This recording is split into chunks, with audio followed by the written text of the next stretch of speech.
Kidneys ना सिर्फ खून को साफ करती हैं बल्कि जिस्म के अंदर पानी और नमकियात यानी साल्ट्स का बैलेंस भी मेंटेन रखती हैं, जिसकी वजह से हमारी पूरी बॉडी अच्छे से काम करती है। सीकेडी और क्रोनिक किडनी डिजीज़ एक ऐसी बीमारी है जिसमें किडनीज काम करना छोड़ देती हैं।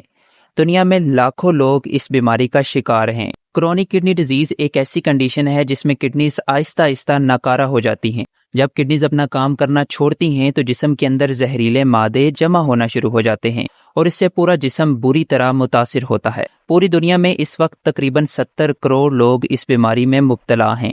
क्रोनिक किडनी डिजीज होने की सबसे बड़ी वजूहात डायबिटीज और हाइपरटेंशन यानी हाई ब्लड प्रेशर है। जब खून के अंदर शुगर का लेवल ज्यादा रहता है तो किडनीज खून को अच्छी तरह से साफ नहीं कर पाती, जिसकी वजह से किडनीज वक्त के साथ साथ खराब हो जाती हैं। हाई ब्लड प्रेशर किडनीज के अंदर मौजूद ब्लड वेसल्स को डैमेज करता है, जिसकी वजह से किडनीज प्रॉपर काम नहीं कर सकती। इसके अलावा ओबेसिटी यानी मोटापा और दूसरी कार्डियोवास्कुलर डिजीजेस और फैमिली हिस्ट्री भी क्रोनिक किडनी डिजीज की मेन वजूहात हैं। क्रोनिक किडनी डिजीज की इलामात तब जाहिर होना शुरू होती हैं जब किडनीज काफ़ी हद तक खराब हो जाती हैं। फटीग यानी थकावट, टांगों और टखनों में स्वेलिंग यानी सोजन और पेशाब का बहुत कम आना क्रोनिक किडनी डिजीज की कुछ मेन अलामात हैं। सीकेडी की अर्ली स्टेजेस में कोई भी इलामात जाहिर नहीं होती। क्रोनिक किडनी डिजीज को टेस्ट करने के लिए GFR टेस्ट किया जाता है। GFR का मतलब ग्लोमेरुलर फिल्ट्रेशन टेस्ट है। इस टेस्ट से ये पता चलता है कि किडनीज कितने ब्लड को फिल्टर कर रही हैं। इसके अलावा यूरिन टेस्ट, जिसमें स्पेसिफिकली प्रोटीनोरिया को टेस्ट किया जाता है।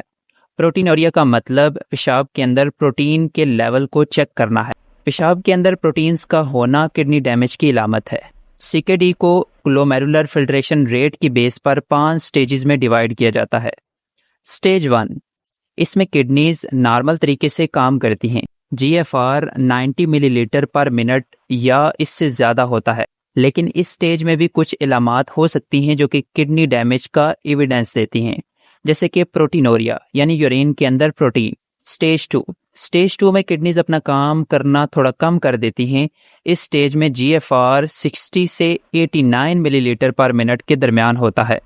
स्टेज 3, इस स्टेज को 2 सब स्टेजेस में डिवाइड किया जाता है। स्टेज 3A, जिसमें किडनीज के काम करने में थोड़ी कमी आती है और GFR 45 से 59 मिलीलीटर पर मिनट के दरमियान होता है।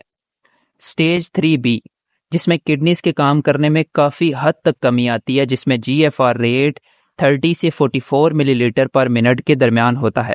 स्टेज 4, इसमें GFR रेट 15 से 29 मिलीलीटर पर मिनट के दरमियान होता है। स्टेज 5, जिसे एंड स्टेज रीनल डिजीज भी कहते हैं, जिसमें किडनीज बिल्कुल भी काम नहीं करती या जिसमें GFR रेट 15 मिलीलीटर पर मिनट से कम होता है। इस स्टेज में डायलिसिस या किडनी ट्रांसप्लांट की ज़रूरत होती है। ब्लड प्रेशर और डायबिटीज़ को मैनेज करके इस बीमारी से काफ़ी हद तक बचा जा सकता है। लाइफस्टाइल चेंजेस जैसे कि हेल्दी डाइट का इस्तेमाल, एक्सरसाइज करना और अल्कोहल और टबैको से बचना सीकेडी के चांसेस को काफ़ी हद तक कम करता है। क्रोनिक किडनी डिजीज़ की आखिरी स्टेजेस में डायलिसिस या किडनी ट्रांसप्लांट ज़रूरी हो जाता है। इसके अलावा कुछ मेडिकेशंस की मदद से इस बीमारी को काफ़ी हद तक कंट्रोल किया जा सकता है। साइंटिस्ट नोवल थेरापीज को यूज़ कर रहे हैं जो कि क्रोनिक किडनी डिजीज़ के दौरान होने वाली इन्फ्लामेशन और फाइब्रोसिस को कम करती हैं। साइंटिस्ट रीजनरेशन थेरापीज को भी यूज़ कर रहे हैं, जिसमें स्टेम सेल्स का इस्तेमाल करके डैमेज किडनी टिश्यूज़ को रिपेयर किया जा सकता है।